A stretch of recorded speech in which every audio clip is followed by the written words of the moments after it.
"Stop whining, it's already gone." That was the sentence that knocked the air out of my lungs. My son Brandon stood in my kitchen like he owned the deed, his arms crossed over a gym-tight chest, gaze flat as a frozen lake. The faucet was still running. Suds clung to my wrists. Luis's coffee mug trembled in my grip the way a sparrow shakes after it hits a window. "Gone," I repeated, because sometimes you have to say a word twice to believe it. "You sold your father's SeaStar without asking me?" "Mom," he sighed, checking his watch, some titanium thing that cost more than I paid for my first car. "Get over it. It's just a watch. Just a watch."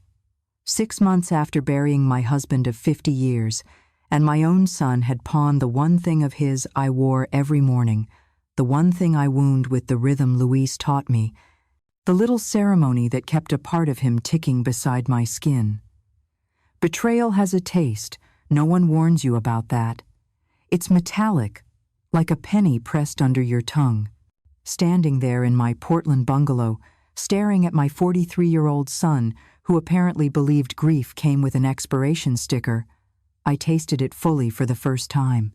"If you're watching this," I said to the invisible confidant that lives in a house gone too quiet, "subscribe and tell me where you're watching from." Then I looked Brandon in the eye. "Which pawn shop?" Sloane, my daughter-in-law, who wears sympathy like a designer scarf, didn't look up from her phone. "Oh good, she's being reasonable now," she said, voice dipped in top-shelf condescension. "Honestly, Nora, clinging to material possessions isn't healthy. Luis wouldn't want you living in the past." Don't tell me what Luis would want, I thought, but I bit my tongue and let the blood sting remind me I was still here. Sloane had been quoting Luis since the funeral, usually when it meant I should give them something. Brandon pushed a breath through his nose. "Bridge and anchor on Burnside," he said. "They gave me $800. Not bad for something that old. $800 for a 1,979 SeaStar. Luis saved months for the summer Brandon was born. $800 for the thing that had recorded every heartbeat of our marriage, except the day the hospital placed it in a plastic bag beside his wedding ring. I set the mug down carefully, because rage makes you clumsy. That watch was worth at least $3,000. In what universe? Sloane snorted. It wasn't even running properly.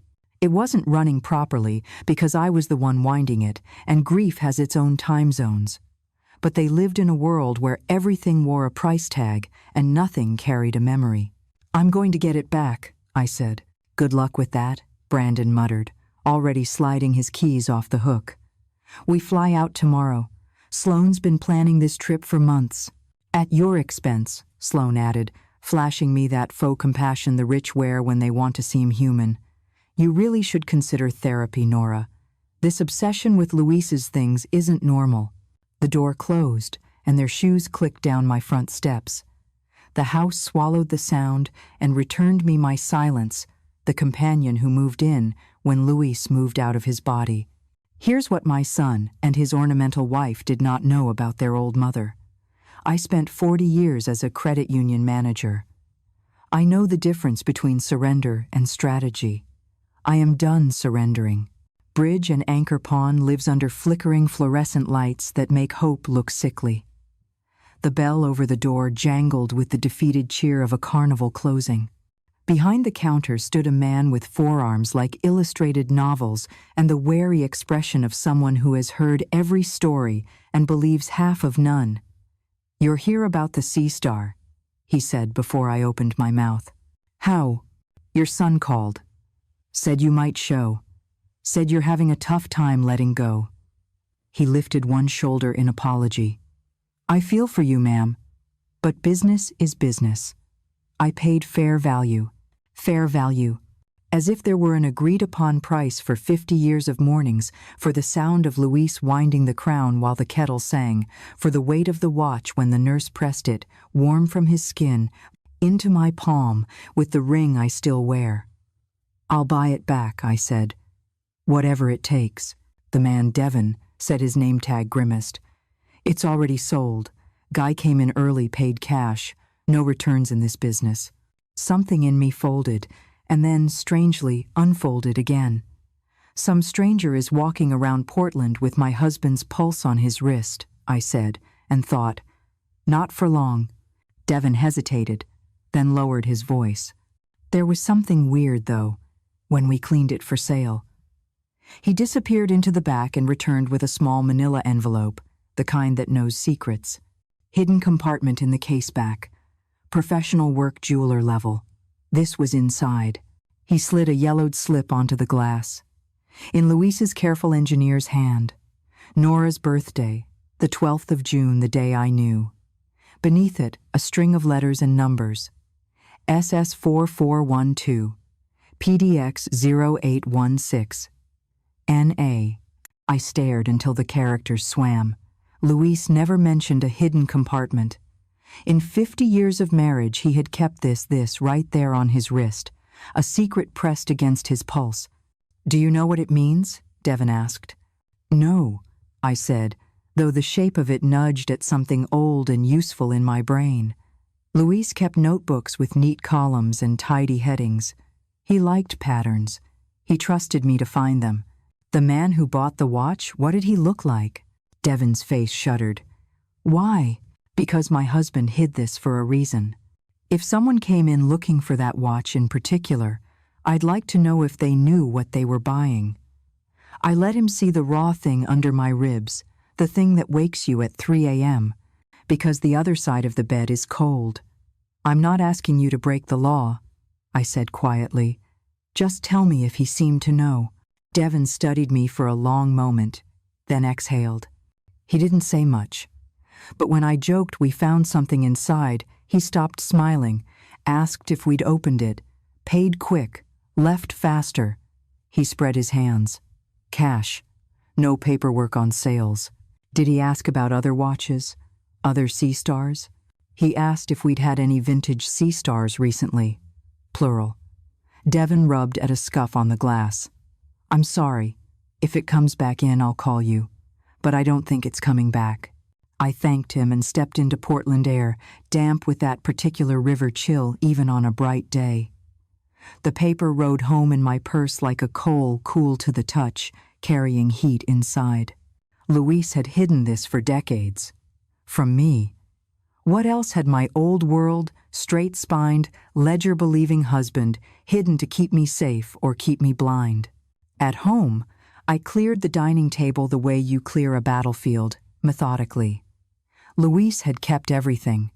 Bank statements, tax returns, mortgage notes, warranty cards, school photos labeled in his neat print Brandon, 3rd grade, gap-toothed, grinning like he trusted the world. I laid out folders by decade. The code stared up from the cloth like a dare. SS could be secure something. Or SeaStar. Or, Luis always made his idiotically clever little acrostics, secure solutions. PDX was the city he loved even when it rained sideways. 0816 was our wedding anniversary, the 16th of August. NA were my initials. My mouth went dry. Client number, maybe. Patterned for me. Password. What would he choose? The man could be sentimental as a poem when he thought I wasn't looking. I opened my aging laptop. Searched the words that seemed to want to be found.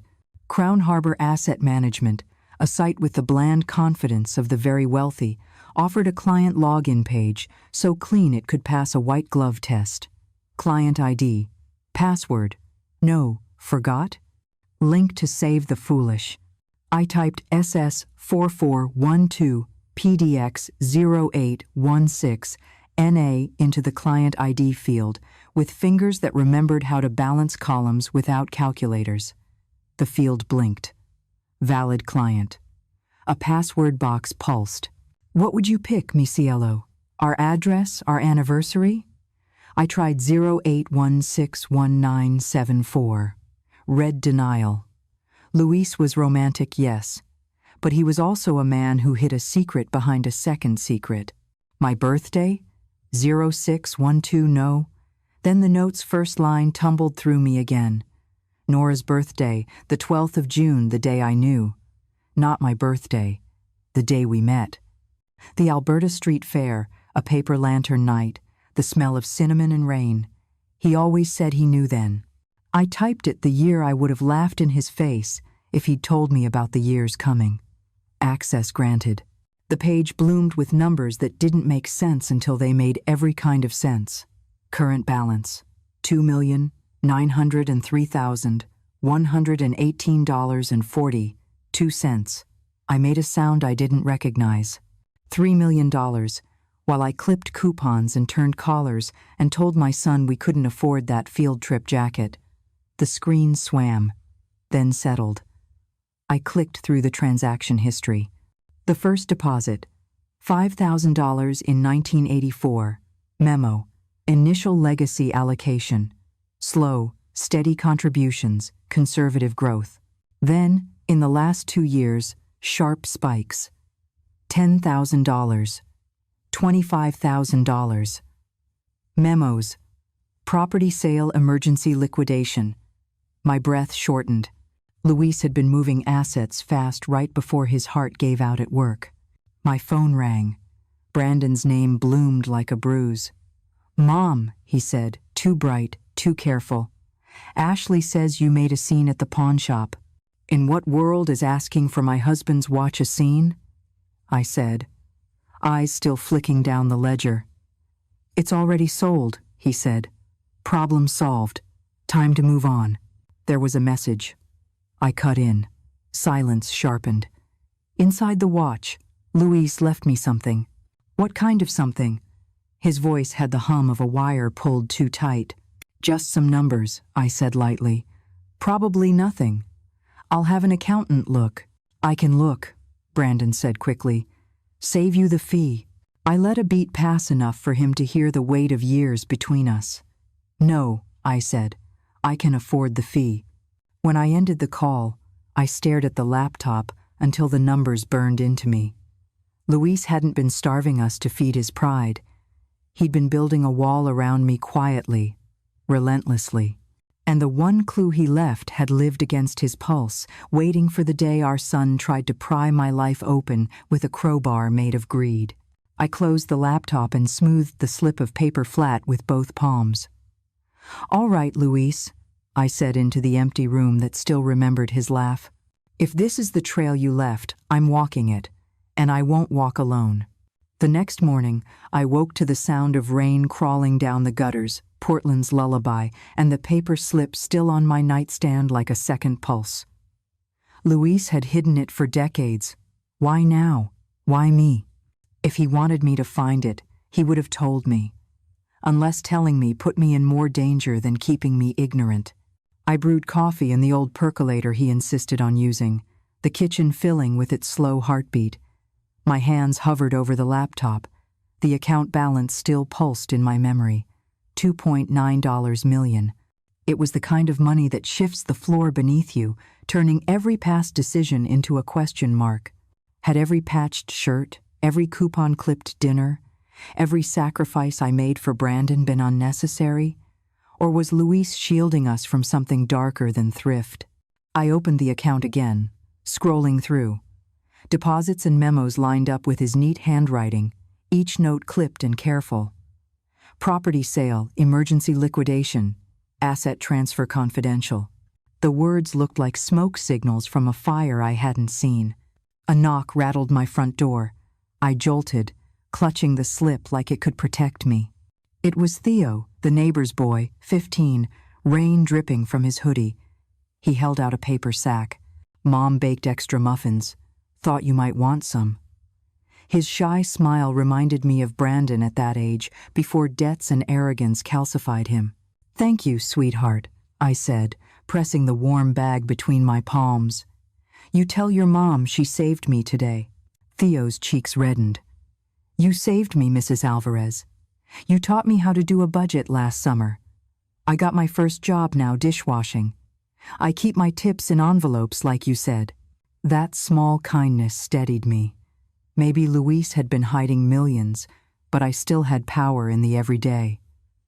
I watched Theo sprint through the drizzle and thought, family isn't who inherits you. It's who shows up with muffins in the rain. By noon, my phone rang again. Brandon. "Mom?" he said, too casual. Ashley and I were thinking we should help you sort through Dad's paperwork. No sense you drowning in all that. You've never wanted to touch a ledger in your life, I said flatly.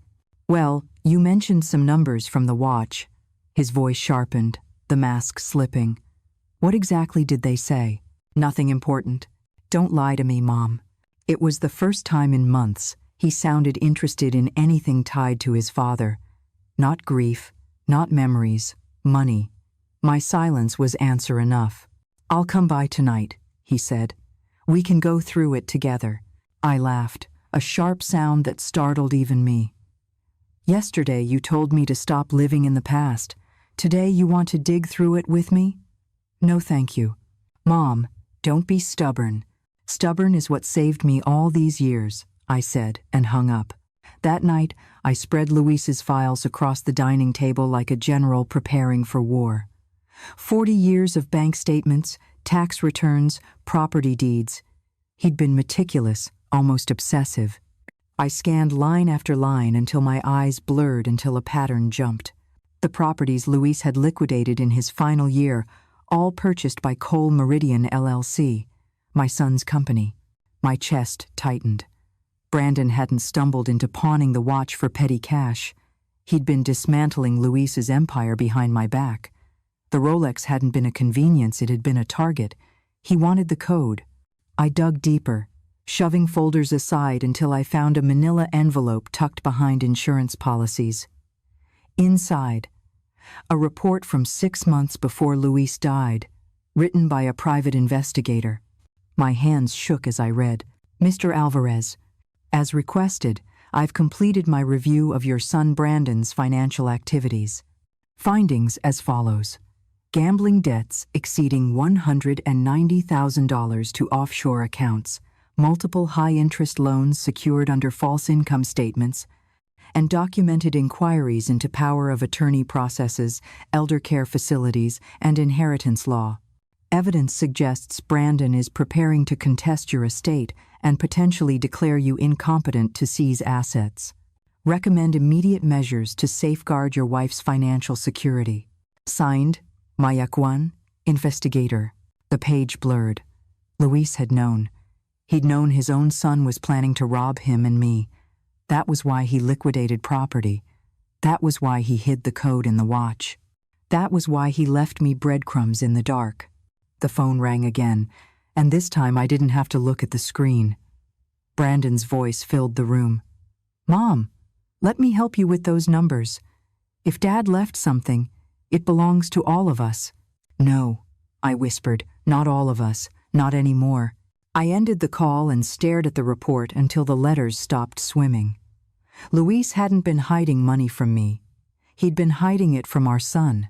And Brandon, I realized with a chill, would not stop until he had it. 2 days later, their shoes were back on my doorstep. I heard the key before I saw their faces. Sloan had kept a spare since the funeral, insisting it was for safety. Now I understood. Reconnaissance. Nora? She called, her voice sugar slick. We wanted to say goodbye before the airport. They appeared in the bedroom doorway, Brandon with a carry-on still dusted with rain, Sloan in a linen jumpsuit that screamed resort wear. Her sunglasses perched on her head probably cost more than my monthly mortgage. But it wasn't the outfit that made my stomach twist, it was the way Brandon's eyes flicked over the desk, scanning, cataloging, hungry. What are you working on? He asked too quickly. Sorting through your father's papers. I kept my tone bland, the way you talk to someone sniffing at bait you've left out. Find anything? Unusual? Sloane's gaze darted to my laptop, her voice sharp under the syrup. I leaned back in Luis's chair. Bank statements, tax returns. Nothing exciting. He was thorough. Brandon gave a thin smile. Dad was obsessive. Probably kept receipts for every gas fill-up since the 80s. I waited, then dropped a stone into their still water. Although, I did find an account I didn't know about. Just a small investment. A few thousand, maybe. The change was instant. Brandon's shoulders stiffened, Sloane's pupils widened. They tried to cover it, but the hunger was naked. An account? Brandon said, voice pitched too high. What kind? I don't know. The paperwork's confusing. I'll let an accountant sort it. Sloane exchanged a glance with him. We could help you. Brandon's good with numbers. Yes, he was numbers that belonged to other people. That's very kind, I said sweetly. But I've already hired Dad's old firm. They charge $300 an hour, worth every penny for peace of mind. Brandon's jaw tightened. That's ridiculous. Why waste money when I can? I can afford it. I cut in. The silence that followed was a standoff measured in heartbeats. Finally, Sloane pasted on her smile again. Well, we should get going. Don't want to miss our flight. But Brandon didn't move. He stepped closer, lowering his voice. Mom, about that message in Dad's watch, maybe you should let me take a look. Just in case it's important. Sloane's head snapped toward him. What message? His glare at her was a warning, but it was too late. She turned back to me, every pretense of warmth gone. What kind of code, Nora? I stood, drawing myself to full height. The kind that isn't yours. Her face flushed, ugly with rage. Excuse me? You heard me. Luis left me a private message. Private means not for you, not for Brandon. For me. We're family, Brandon said. And there it was again, that patronizing tone I'd heard all my life, now sharpened into something predatory. There shouldn't be secrets. Secrets? I almost laughed. Like the gambling debts? Or the shell company you named Coal Meridian? Or the loans you secured with false documents? The color drained from his face. Sloane's mouth fell open. Your father knew, I said softly. He knew everything. Sloane's mask slipped all the way off. You crazy old woman, you don't know anything. I know enough. Enough to protect myself. Enough to ruin you if I have to. Brandon sagged against the doorframe, shoulders slumped, eyes lost. For a heartbeat, he looked like the boy who once sobbed when his baseball glove tore. Then Sloane's nails dug into his arm, pulling him upright, reminding him who he was now. This isn't over, she hissed. It's been over, I said. Since the day you decided I was worth more to you gone than alive.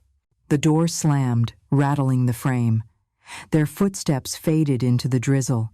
I sat back at the desk, breath shaking, and touched Luis's files like they were rosary beads. He had known. He had laid the groundwork. He had left me the tools. But the real fight hadn't even started. The knock came at 8 the next morning, crisp and professional, nothing like Sloane's syrupy intrusions. Through the peephole I saw two figures. A woman in a slate-gray suit with posture so precise it could cut glass, and a younger man in a tailored coat, tablet tucked under his arm. Mrs. Alvarez, the woman said when I opened the door but kept the chain in place. Harper Kincaid, Kincaid Rowan and Associates. This is my colleague, Evan. We represent your son in certain family matters. Family matters. I almost laughed. What can I do for you? I asked, voice flat. Harper smiled with professional warmth, the kind designed to disarm juries and elderly widows. Your son is deeply concerned about your well-being. Grief can make financial matters overwhelming. He's asked us to present some documents that would relieve you of unnecessary burdens. Temporary power of attorney, just until you've had time to properly heal. Temporary, I echoed. And who decides when I'm healed? Evan cleared his throat.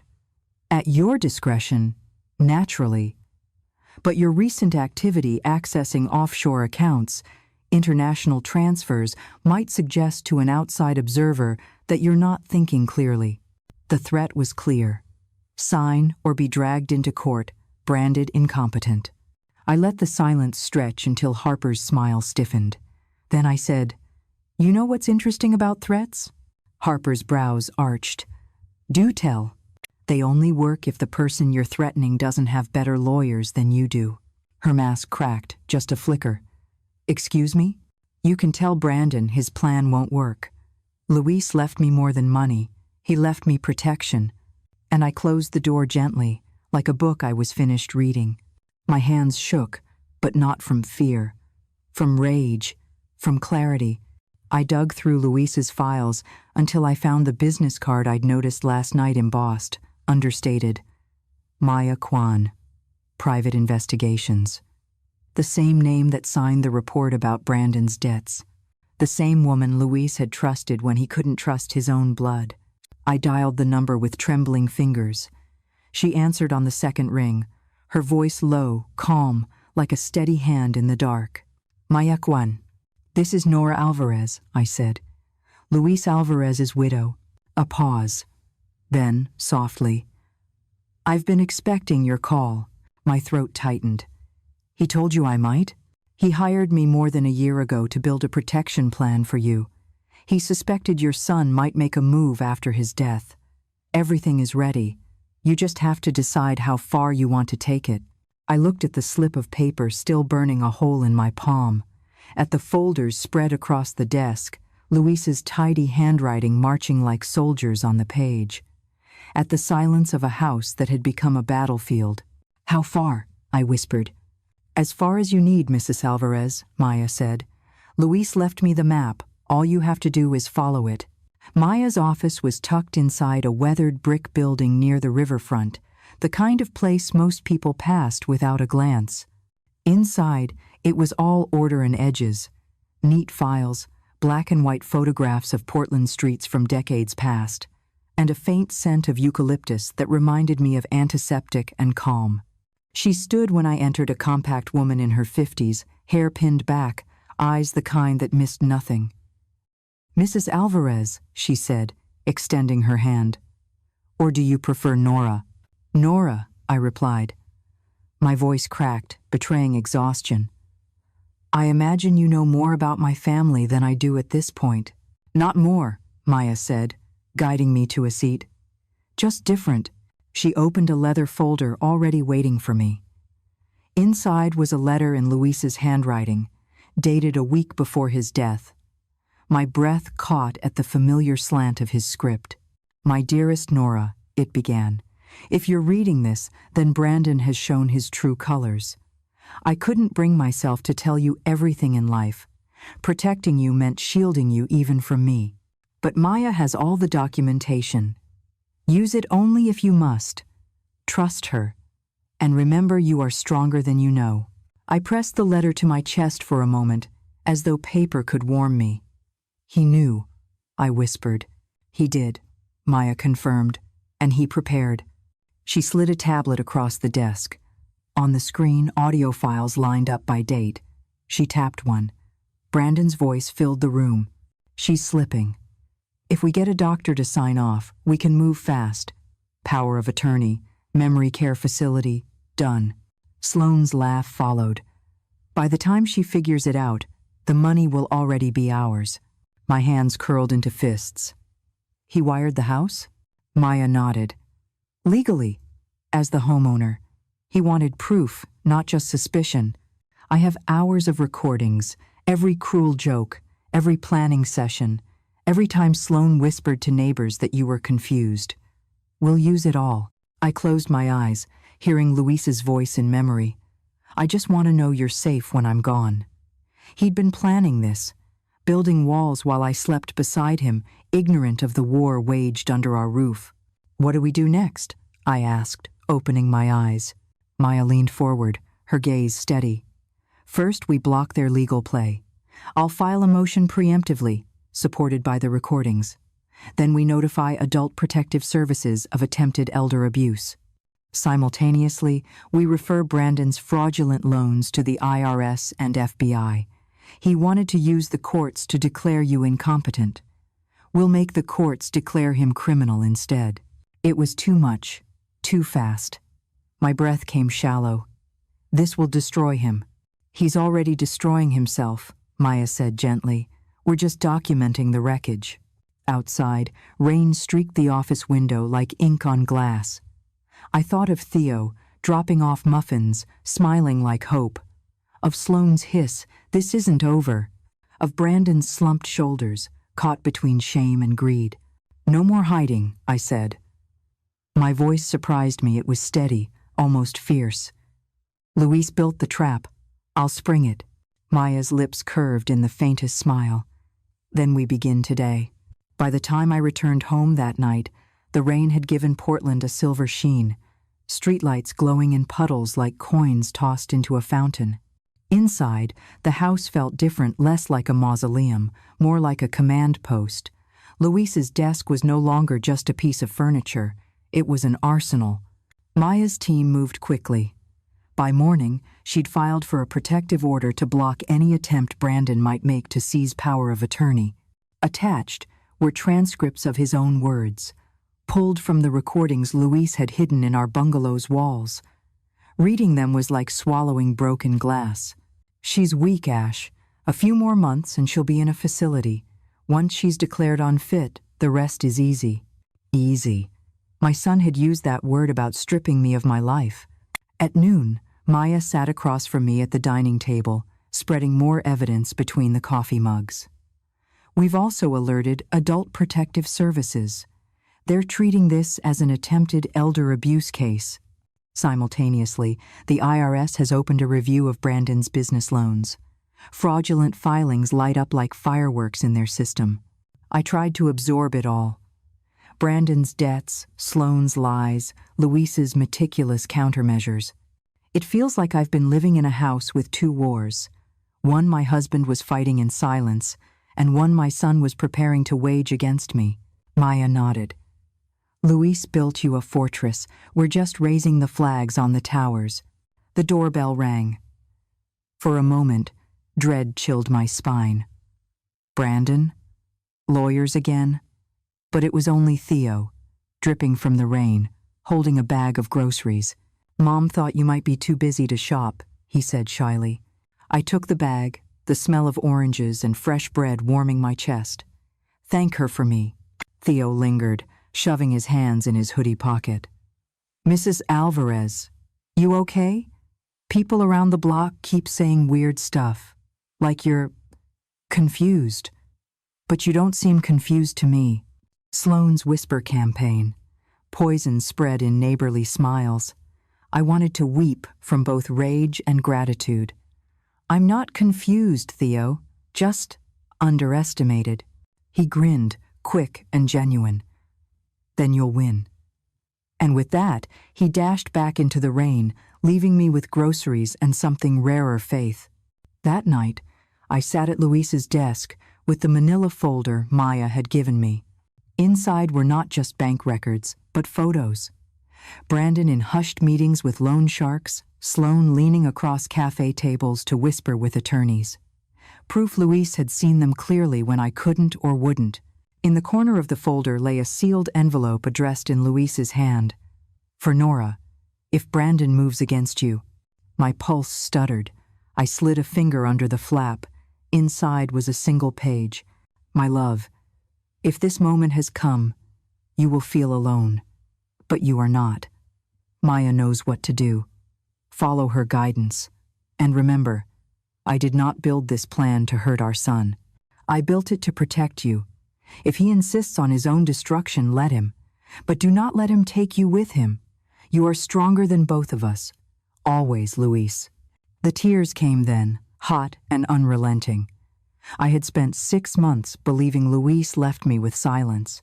Instead, he had left me an entire defense, an inheritance of foresight. I pressed the letter to my lips. "All right, Luis," I whispered into the empty room. "You built the fortress. I'll man the walls." 2 nights later, just as I was settling with a cup of chamomile tea, the phone rang. It was Devon from Bridge and Anchor Pawn, his voice pitched low, urgent. "Mrs. Alvarez, remember that buyer I mentioned? The one who grabbed your husband's watch? He came back today. Asked if anyone else had been asking about it." My heart stuttered. "What did you tell him?" "Just that you'd been here once, like any widow might." He didn't like that answer. Devon hesitated. "Look, he left a card. Said if you wanted the watch, you should call him. Name's Samuel Rios." The name landed oddly in my chest, familiar though I couldn't place it. Did he say why he bought it? Number. But the way he carried himself? Not a collector. Military. Maybe law enforcement. Thought you should know. I thanked him, set the phone down, and stared at the business card Devon had slipped into the envelope with Luis's handwriting. Plain white, just a name and a number. The next morning I called. By evening, a dark sedan pulled up outside my house. A man in his late 60s stepped out, tall, shoulders square, eyes scanning the street like a sentry. He carried a velvet box. "Mrs. Alvarez?" His voice was steady, almost formal. "I'm Samuel Rios. We need to talk." Inside, he set the box on my dining table. With careful fingers, he opened it. Luis's SeaStar gleamed under the lamplight, familiar and foreign at once. I reached for it, but Samuel placed his hand over mine. "Before you put it back on, there's something you should see." He flipped the watch, pressed a nearly invisible notch, and the back popped open. Not the first compartment I'd already discovered, but a second, smaller cavity I never would have found. Inside lay a micro SD card, black and unassuming, but humming with secrets. My breath caught. "Another one?" Samuel nodded. "Your husband hired me 20 years ago, Mrs. Alvarez. I was a U.S. Marshal before I retired. Luis wanted someone outside the family, someone he trusted to act if this watch ever resurfaced in the wrong hands." I blinked at him, stunned. He planned this far ahead? Luis was meticulous. He suspected Brandon's trajectory long before it was obvious. This card contains months of recordings, audio, video, financial trails. He wanted it airtight, so no one could ever question your competency or your right to the assets. I leaned back, dizzy. He knew his own son would come for me. Samuel's eyes softened. He hoped he was wrong, but he built the net anyway. The watch ticked between us, steady, defiant. I thought of the mornings Louise wound it at the kitchen table, humming softly as the kettle sang.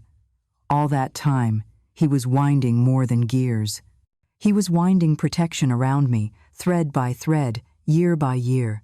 When Samuel left, the velvet box stayed behind.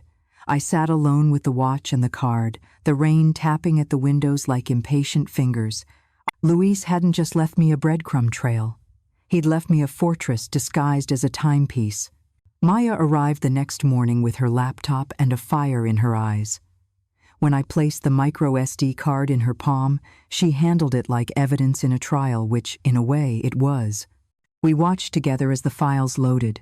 Dates, folders, timestamps. Then the voices began. Brandon's, sharp and arrogant. "She's almost 74. Judges don't need much convincing at that age. One slip, one confused answer, and the court will hand me the keys." Sloane's voice followed, dry as gin. "We just need the right doctor. A few whispers, a prescription she doesn't recognize. Easy." Maya clicked through. Expression stone. There were videos, 2 clips from hidden cameras in Luis's study. Brandon pacing, Sloane scribbling notes. Phrases that landed like knives. Facility placement, estate liquidation, accelerate timeline. Luis had been listening the whole time, watching, documenting, building a trap he wouldn't live to spring. I pressed my fists into my knees, nails biting through fabric. He wired our home. Maya's voice softened.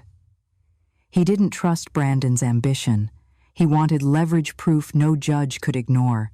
The next hours blurred. Maya filed a preemptive injunction with the county, attaching the recordings as exhibits. She prepared declarations for adult protective services, citing attempted elder abuse.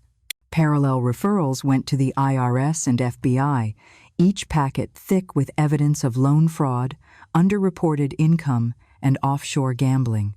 By noon, Brandon's castle of cards was trembling. But the wolves didn't retreat. They called. The phone lit up with Brandon's number first, then Sloane's, then an unfamiliar line. I didn't answer. My silence was louder than their demands. Instead, I focused on Maya's plan. "We'll hit them from every angle," she said. "They wanted to brand you incompetent. We'll brand them criminals."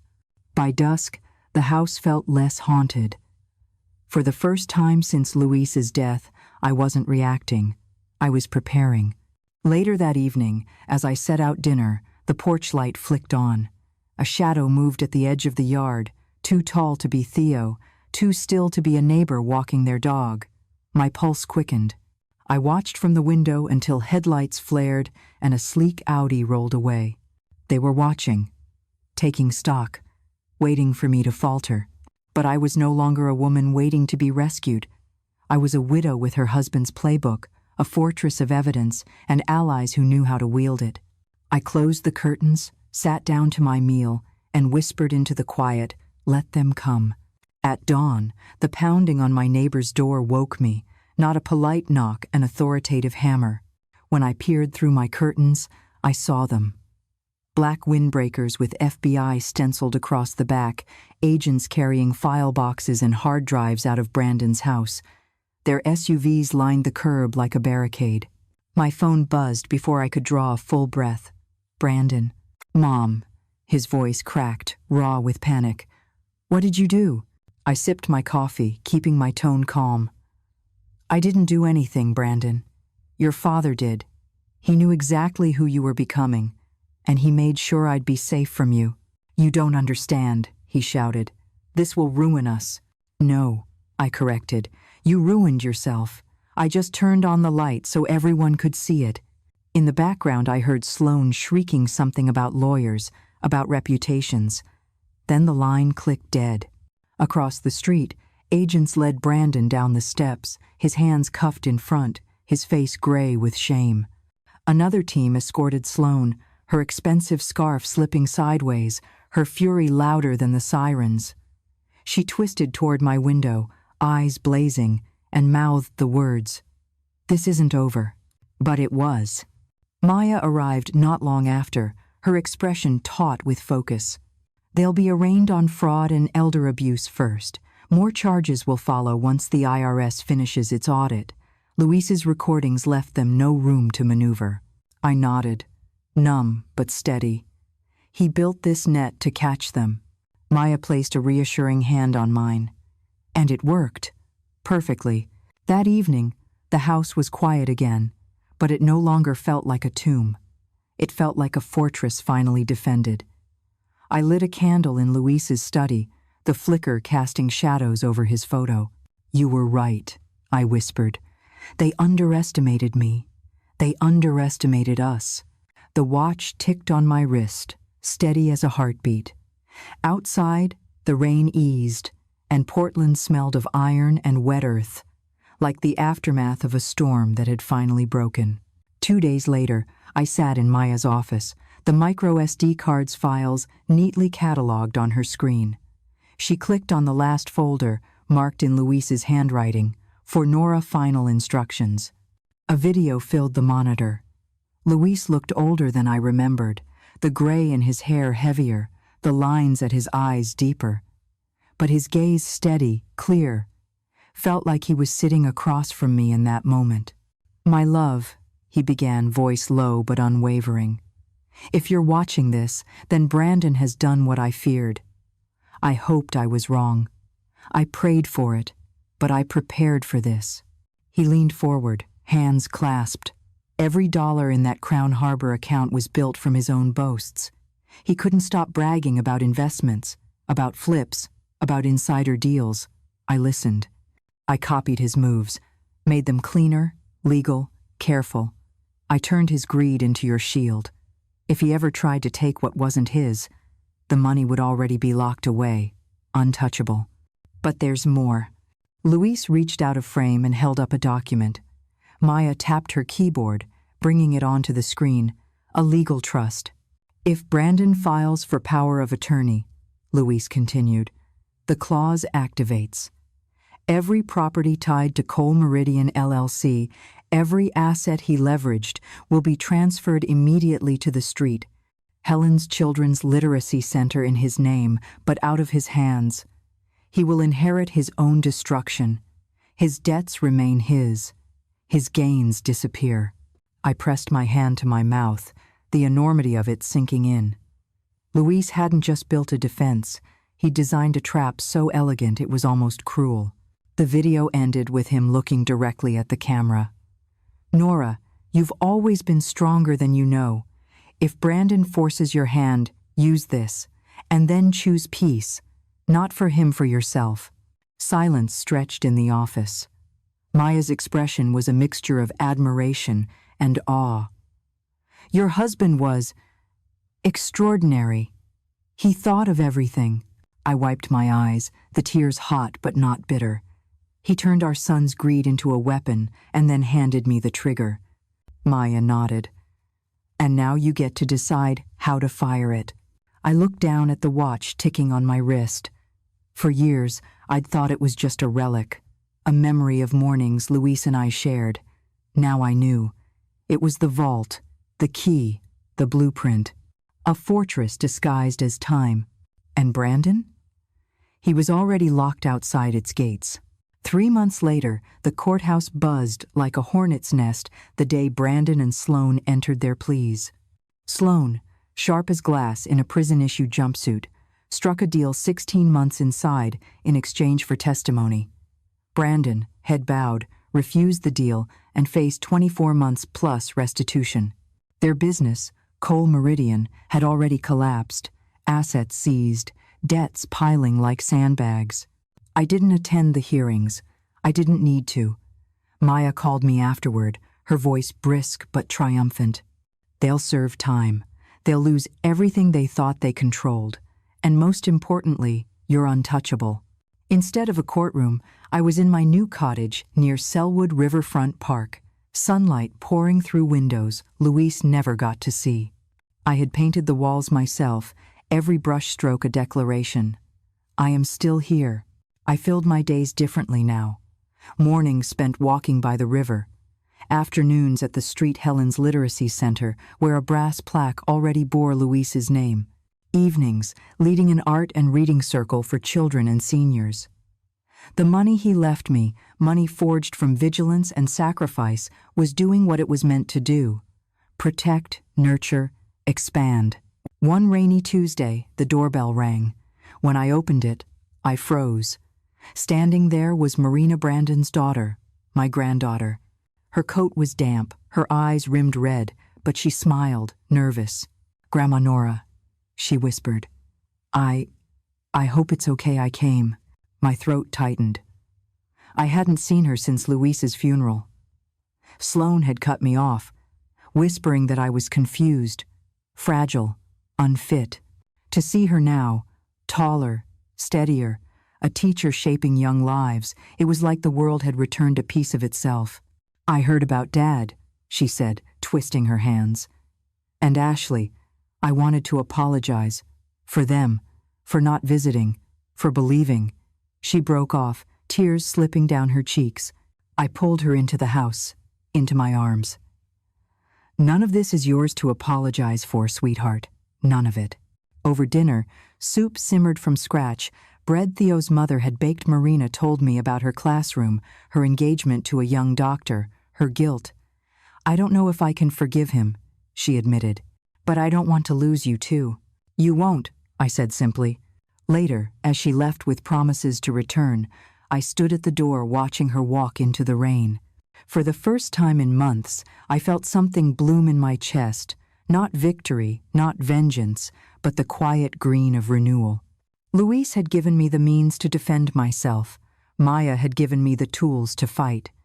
But Marina's visit gave me something neither could, the possibility of family that wasn't poisoned by greed.